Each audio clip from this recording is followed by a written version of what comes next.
जैसे कि प्रधानमंत्री के साथ आप एक मिलन कर लिए, एक फोटो खिंचा लिए, तो आपका थोड़ा समाज में इज्जत बन जाता है।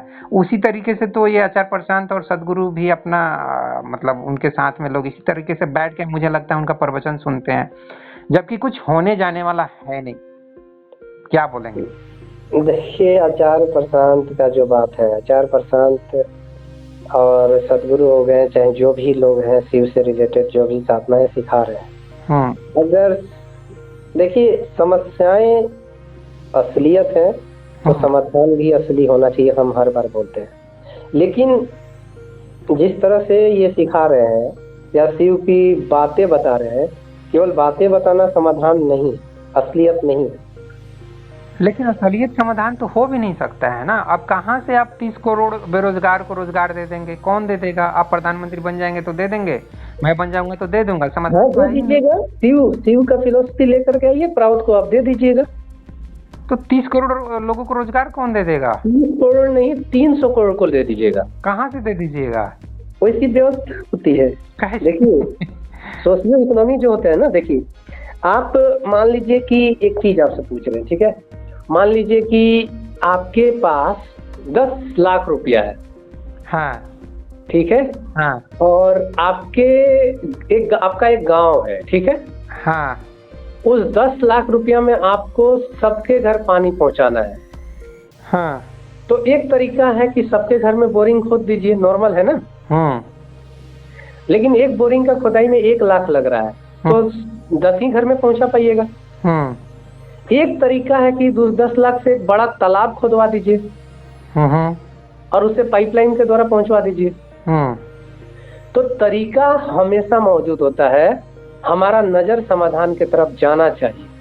नहीं, ये आपने एक नॉर्मल सा सिचुएशन बता दिए, इसको मेरे को और प्रैक्टिकली बताइए कि 30 करोड़ लोगों को आपको रोजगार देना है, आपको प्राइम मिनिस्टर चुन लिया गया, अब ऐसे बताइए क्या करना है? मुझे प्राइम मिनिस्टर चुनने की जरूरत नहीं है, या किसी को भी प्राइम मिनिस्टर चुनने की जरूरत नहीं है। आपका जो सोशियो इकोनॉमी है, शिव से रिलेटेड है आज, इसलिए हम बात कर रहे हैं इस पे।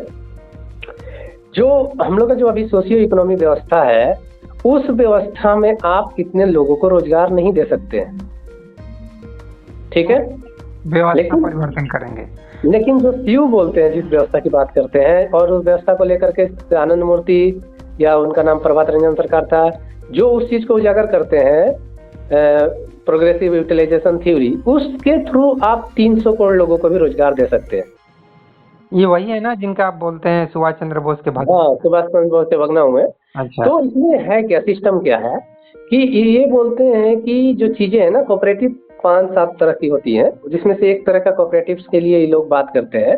बात ये करते हैं कि जैसे कि आपके यहाँ जो भी काम हो रहे हैं, जो भी काम हो रहा है इस सोसाइटी में, जो भी कहीं स्कूल चल रहा है, कहीं एग्रीकल्चर हो रहा है, या देश के लिए कोई मतलब खनन हो रहा है, जितनी भी चीजें हो रही हैं, उस 2 तरीके से आप उसको कर सकते हैं। एक हो गया कि किसी व्यक्ति को आप दे दीजिए, वो व्यक्ति अपने पूंजी लगा करके उसके चीजों को निकालेगा और अपना उसमें से 90% मार्जिन रखेगा, और कम से कम मार्जिन में वो काम कराना चाहेगा। ये एक तरीका है। पूंजीवाद वाला। हाँ, ये एक तरीका है।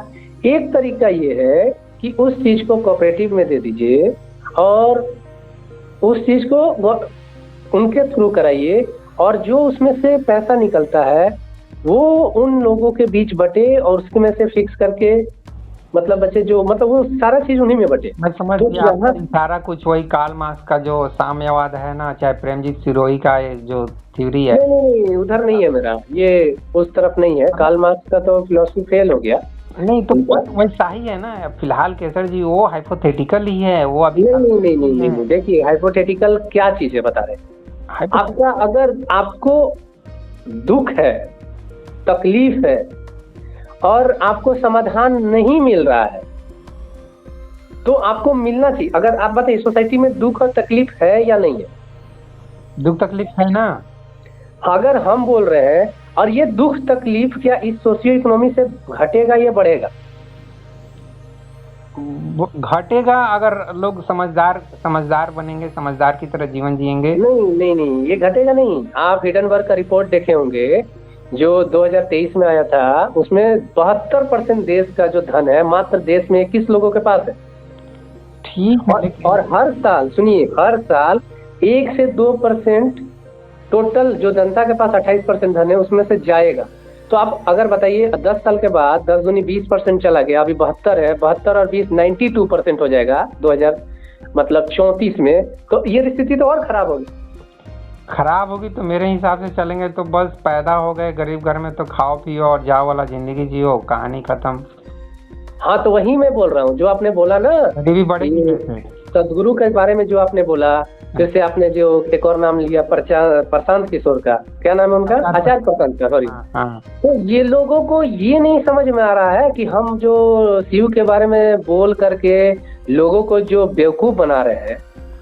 हाँ, सदगुरु का नाम हम लेके इसलिए बोल रहे हैं कि सदगुरु जैसा इंटेलेक्चुअल आदमी शिव की असलियत, मतलब मान लीजिए कि मैंने 5 किताब लिखा था, ठीक है, और मैं मर गया, तो मेरे किताबों को आप छोड़ करके जो मन सो मेरे बारे में नहीं ना बता दीजिएगा।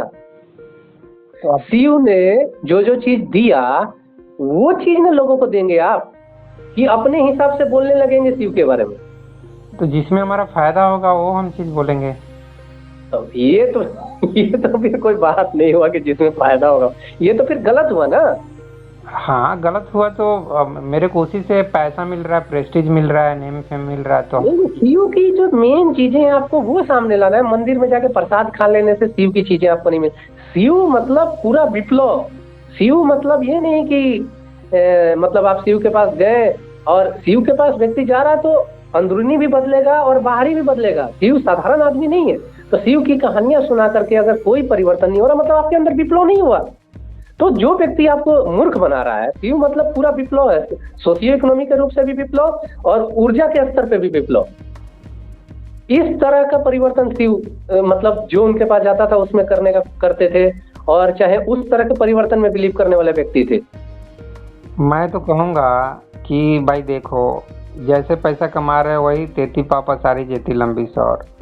अब ज़्यादा ये पूजा पाठ शिव ये वो कहानी सुन के और मंदिर में जाके और पूजा पाठ करके एक तो पैसा तुम्हारा खर्च हो रहा है। हाँ, ये आप बहुत अच्छा बात बोले। सबसे पहले तो शिव को अपना पूर्वज समझिए, और उस पूर्वज ने जो दिया था वो चीज खोजिए कि क्या दिया था। जैसे कि आप आइंस्टीन को खोजेंगे, जब भी पढ़ेंगे तो आइंस्टीन के योगदान जानेंगे ना, कि उसको मंदिर में कहीं पूजेंगे नहीं। तो वही तो मैं बोलना चाह रहा था कि सारे ठीक है, ये जितने भी पूर्वज की नाम लेते हैं ना देवी देवता लोग का, भगवान, उसमें मेरे को वही कृष्ण का वो एक बात, कर्मोनाधिकार है तुम आप फलेषु कदाचन, वो सारे धर्म को छोड़ दीजिए, सारी किताबों को छोड़ दीजिए, बस इस एक मंत्र को पकड़ लीजिए कि भैया आपका अधिकार कर्म पर है, फल के बारे में ज्यादा सोचने की जरूरत नहीं है, कर्म करो कुछ ना कुछ फल तो मिलेगा, मिलता ही है, और बिना कर्म किए किसी को कुछ मिलता नहीं है। हाँ तो ये तो बिल्कुल सही है। तो वही हम लोग बात कर रहे हैं आज, शिव के प्रैक्टिकल योगदान को आपको जीवन में अप्लाई करना होगा जी। हाँ, ये नहीं कि जा करके मंदिर में पूजा पाठ कर लिए, शिव का बारात निकाल के थोड़ा सा नाच लिए और खीर खाए।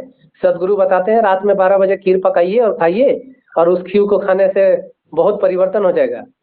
वही ना, ये डोगमा टाइप का, ये इसीलिए तो मैं कितना वीडियो में बोलता हूँ कि ये गुरु आचार्य और ये सब का ना भाषण सुनना बंद करो, बहुत हो गया मतलब भाषण है लोग का। तो ये आदमी लोग सुनते ही रहता है। मैं अपनी वाइफ को वही मंदिर में भी बोला, अरे यार यहाँ आने से क्या फायदा हुआ, किस लिए आते हैं लोग इतना, और तुम भी किस लिए आई। तो बोली देखो यहाँ आने से ना कुछ समय के लिए अभी तुम्हारा दिमाग शांत हो गया। मैं बोला मेरा दिमाग तो शांति रहता है। बोलती है नहीं तुम ऐसे ही बोलते हो, तुम्हारा दिमाग तो कितना जगह भटकते रहता है।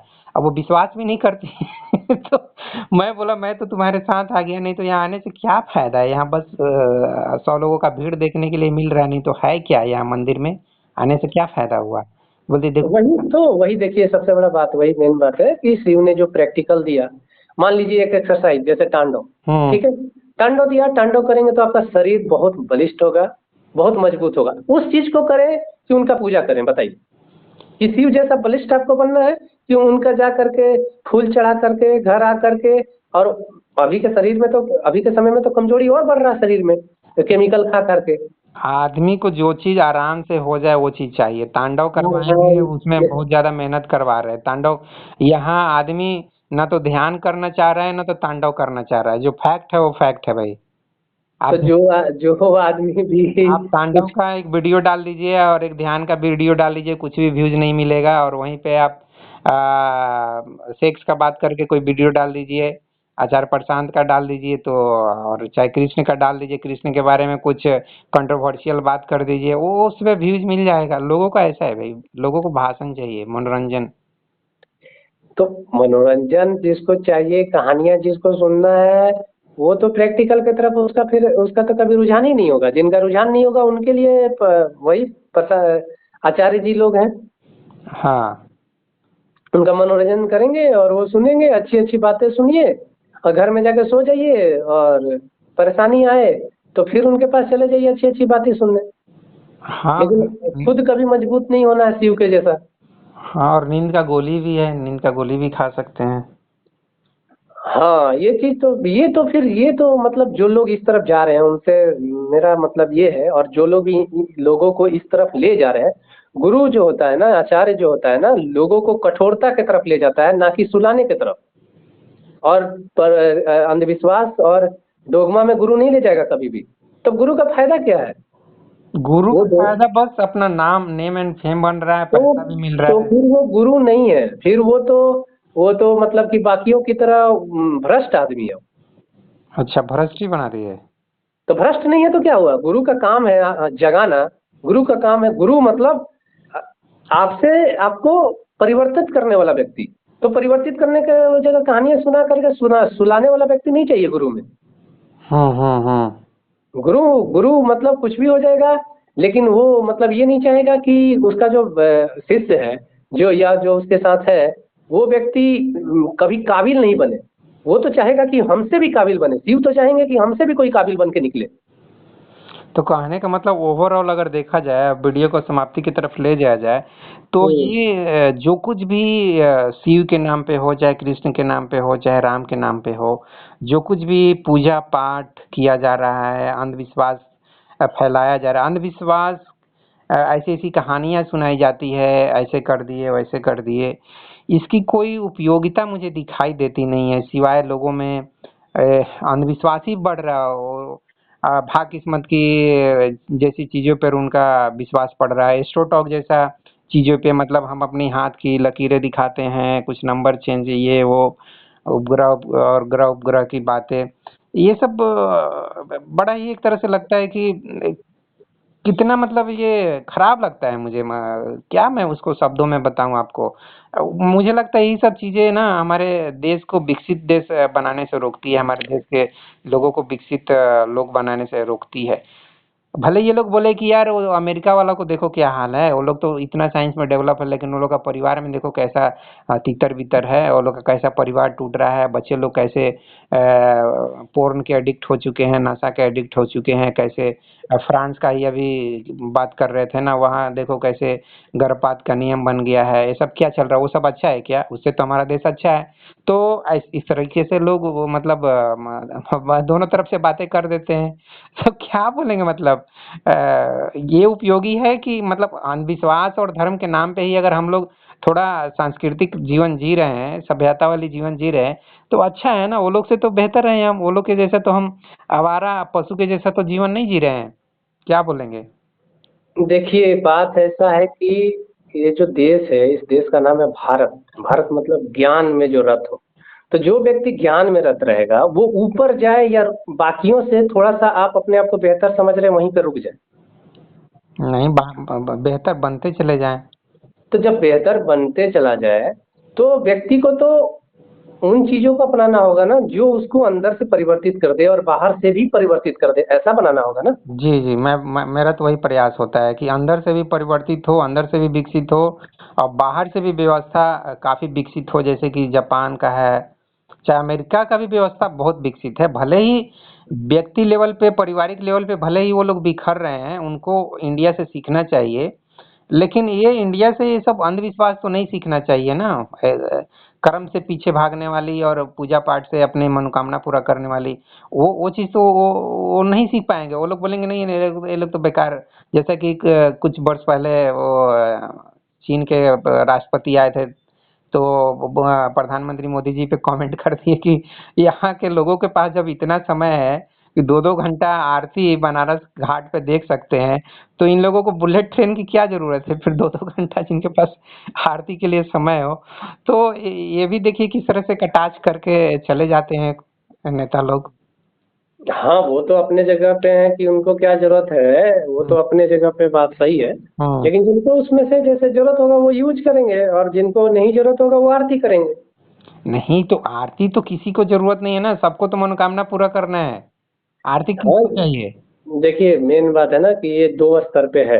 एक हो कि हम लोग क्या, जैसे कि ओशो भी बोलते हैं कि जो उनका जो था कि व्यक्ति बुद्ध हो और उसमें आइंस्टीन के जैसा भी ज्ञान हो।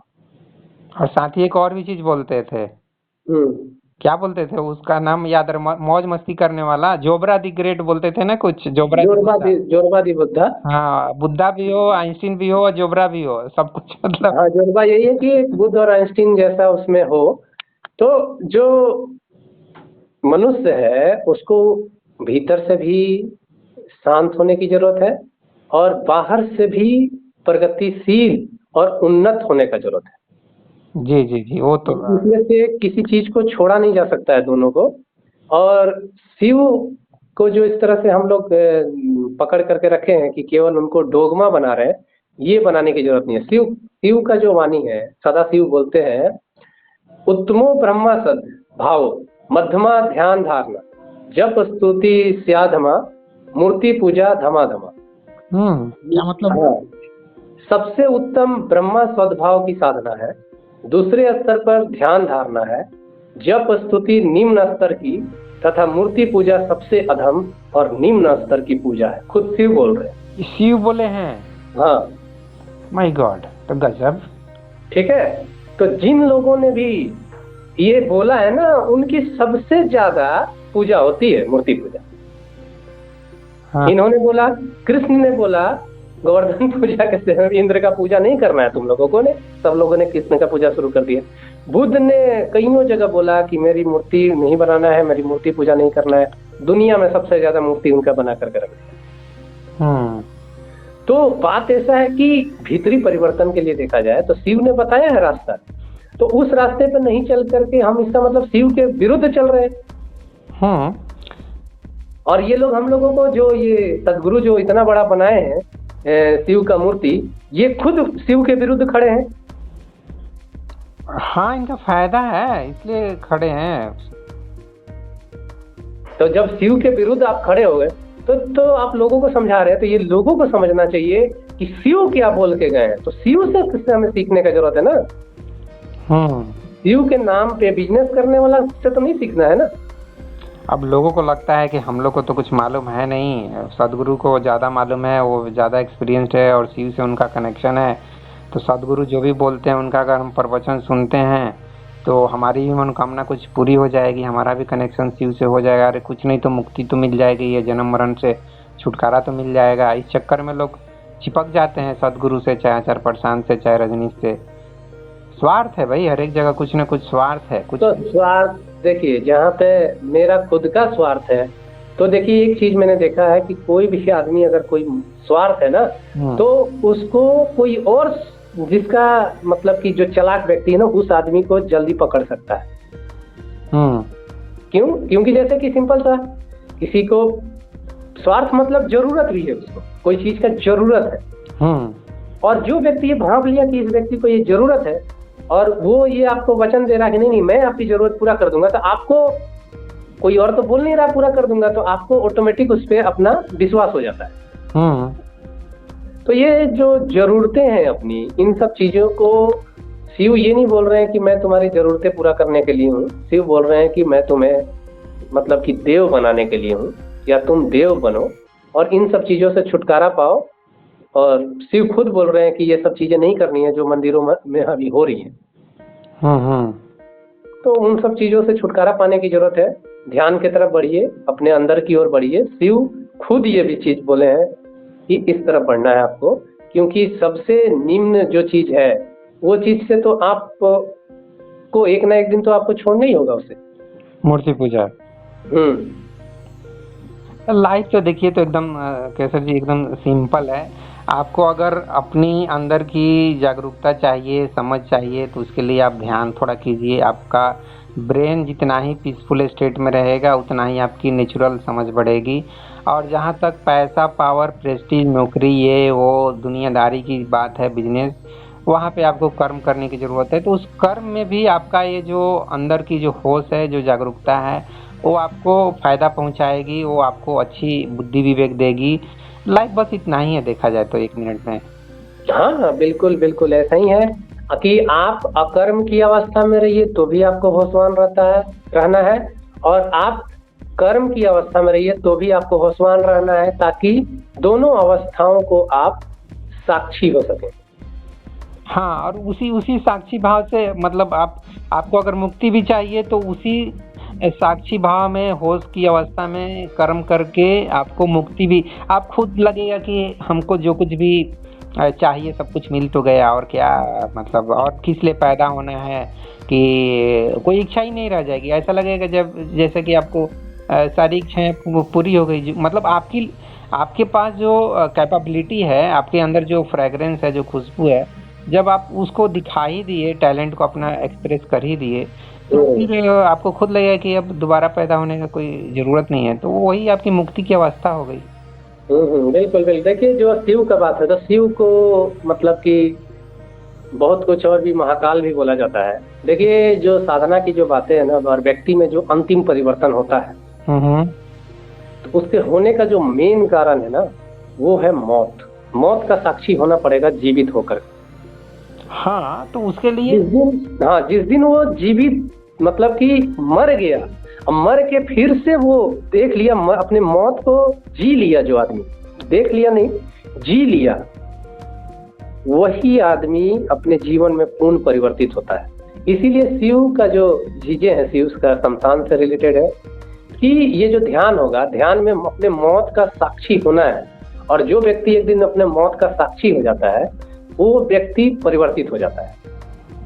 जी जी जी, वो तो अंतिम अवस्था की बात हो गई जी। फिलहाल पूरी जीवन तो हमको कर्म भी करना है, और कर्म से ही हमको अपनी इच्छाओं को पूरा करना है, ना कि ये वो कर्म करना है। संसार में तो हर समय कर्म करना है, लेकिन जो पूर्ण परिवर्तन होगा, जो पूर्ण परिवर्तन हमें अपना मतलब मौत का एक बार जो व्यक्ति साक्षी हो गया, फिर जब वो व्यक्ति अपने शरीर को प्रयोग करेगा, अपने कर्मों को जो जिएगा, तो उस जो पहले व्यक्ति जी रहा था उससे बिल्कुल अलग जिएगा। जी जी, ये तो बात सही है। मतलब कैसे भी बात घूम फिर के वही आपको अपने अंदर उतरने पर आ जाती है, अपने अंदर की शांति को अनुभव करने पे आ जाती है, जिससे आपकी होश बढ़ेगी और आपके अंदर साक्षी भाव आएगा, और उसी से आपके लाइफ में जो कुछ भी अंतिम परिवर्तन चाहिए उस जगह पे, उस चरण पे आप पहुंचेंगे। जी बिल्कुल बिल्कुल, ये चीज तो है ही, लेकिन आदमी को बस वो शिव से रिलेटेड चीजें हैं, तो बस कि शिव से सीखें। शिव हमारे पूर्वज हैं, उनको इतना दूर नहीं कर दें कि वो बस फोटो फ्रेम और पत्थरों में सिमट करके खत्म हो जाए। जी जी जी जी, ठीक है सुनील जी, और कुछ कहना चाहेंगे कि समाप्त किया जाए इस चर्चा को? जी बस इतना ही कि शिव को जो लोग, मैंने जो बोला ना कि शिव को तस्वीरों में और पत्थरों में जो हम कैद कर रहे हैं ना, उन्होंने जो सिखाया वो करके उनको खुद में उनको जीवित करने की जरूरत है। अपने सबसे महान पूर्वज के जीवन को जीने की जरूरत है। हाँ, लेकिन लोग इसलिए वो चीज़ करते हैं क्योंकि लोगों को शॉर्टकट चाहिए, शॉर्टकट में सब कुछ चाहिए। लोगों को कर्म करने की इच्छा नहीं है, बस पूजा पाठ कर लेंगे तो हमारी मनोकामना पूरा हो जाएगी, और नहीं भी होगी तो कर लेने में हर्जा क्या है, और 2-4 रुपये 100 रुपये खर्च करने में हर्जा क्या है, कर देते हैं। जैसे कि बस यही है, मेरे को तो लोगों की मानसिकता भी अच्छे से समझ में आती है, लेकिन इस मानसिकता से लोगों को ऊपर उठना पड़ेगा, नहीं तो ना तो उनकी पर्सनल लाइफ में परिवर्तन होगा, नहीं तो सोशल लाइफ में परिवर्तन होगा, ना तो देश में कोई परिवर्तन होने वाला है। इस चीज़ को लोगों को अब समझ जाना चाहिए, क्योंकि अभी साइंस का एज है, ये बहुत हो गया तमाशा, अंधविश्वास, नाटक भगवान के नाम पे। ये सब नाटक अब बंद होना चाहिए, मैं तो यही कहूँगा। जी जी, बिल्कुल बिल्कुल, ये जितना भी मतलब कि जिससे डोगमा है, जो भी अंधविश्वास है, वो बंद होना चाहिए। और जब ये बंद होगा ना, तो स्पिरिचुअल साइंस एक हो जाएगा हर व्यक्ति के लिए। किसी को फिर लड़ाई झगड़ा भी नहीं होगा। जैसे कि गणित आपके लिए भी अलजेब्रा सेम है और मेरे लिए भी सेम है, एक ईसाई के लिए भी वही अलजेब्रा है, लेकिन एक ईसाई के लिए ईसा मसीह के द्वारा बताया गया धर्म धर्म है, और शिव के द्वारा बताया हुआ धर्म धर्म नहीं। जी जी जी, ये भी बात आपने और इसीलिए तो मैंने साइंस और स्पिरिचुअलिटी को जोड़ के वो जो साइंस ऑफ सोल या मैन एज ए मॉलिक्यूल का जो कॉन्सेप्ट दिया हूँ, आप वो वीडियो को देखे भी होंगे। जी जी, का पर्पस यही है कि आदमी अपने को, अपनी आत्मा को जो कुछ भी श्री कृष्ण और गौतम बुद्ध ने बताना चाहा है, उसको थोड़ा साइंस के दृष्टिकोण से भी समझना चाहे और उसको अनुभव भी करना चाहे। क्योंकि मैं बार बार बोलता हूँ, और आत्मा अनुभव करने की चीज है, सिर्फ समझने की जरूरत चीज नहीं है। जी जी, बिल्कुल। वो समय शायद शिव ने जो ये शुरुआत किया था, जी जैसे कि ये लोगों को देव बनाने का, तो साइंस के द्वारा वो मुझे लगता है कि वो समय जल्द ही आने वाला है, जब सब लोगों के लिए स्पिरिचुअलिटी एक ही होगा, अलग अलग नहीं रह जाए। जी जी, उसी चीज का मैं भी प्रयास करता हूँ, क्योंकि एक बार ये एस्टेब्लिश हो जाए कि साइंस के थ्रू लोग अपने आप को समझने लगे, स्पिरिचुअलिटी जो चीज़ सिखाना चाह रही है 3-4 हज़ार सालों से, तो उस चीज़ को जब समझ लेंगे, अनुभव कर लेंगे, तो फिर उस समय एक स्पिरिचुअल साइंस होगी। जैसे आज के टाइम पे एक मैथ है, एक बायोलॉजी की सब्जेक्ट है, उसी तरीके से स्पिरिचुअल साइंस की एक सिंगल समझ होगी, एक सिंगल बुक होगी, एक सिंगल कॉन्सेप्ट होगा। हाँ, जो शिव समझाना चाहते थे, शिव का जो जिंदगी है, देखिए वही है कि शिव के पास एक राक्षस भी आ रहा है जिसको लोग बोलते हैं, शिव के पास एक देवता भी आ रहा है, शिव के पास पशु भी आ रहे हैं, शिव के पास हर कोई आ रहा है, और सबको वो वही विज्ञान सिखा रहा है। जी जी जी तो वो समय लौटने वाला है जी कि स्पिरिचुअल साइंस एक हो जाएगा और सबको वही सीखना होगा, और सबके लिए मतलब कि अध्यात्म एक हो जाएगा। वो शायद समय नजदीक है। जी जी जी जी जी जी, यही हम भी कामना करते हैं। तो इस चर्चा को समाप्त करते हैं सुनील जी। जी जी, बिल्कुल। चलिए, नमस्कार नमस्कार। जी, नमस्कार।